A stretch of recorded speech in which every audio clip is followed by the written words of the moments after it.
మాతా పితా గురు దైవములకు సాష్టాంగ ప్రణామములు. ఈ భూమండలముపై అనేక రకముల జీవరాశులను సృష్టిస్తూ ఉంటాడు భగవంతుడు.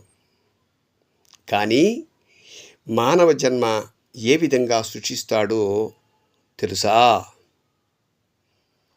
వారి వారి కోరికల ప్రకారంగా జన్మను వస్తుందా? లేదు. పూర్వజన్మ చేసిన పాపము పుణ్యము ఫలితములను బేరీజు చేసుకుని ఈ జన్మను ప్రసాదిస్తాడు. ఈ జన్మలో ఆనందంగా ఆరోగ్యంగా యోగకారకంగా ఉండాలి అంటే అతను క్రిత జన్మలో పుణ్యకర్మలు ఆచరించి ఉంటే బ్రహ్మాండమైన జీవనం సాగిస్తాడు.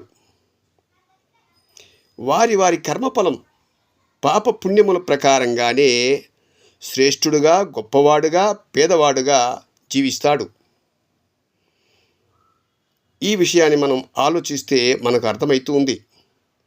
మరి ఈ జన్మలోనైనా నిండుగా దానం ధర్మం కరుణ కలిగి ఉండాలి.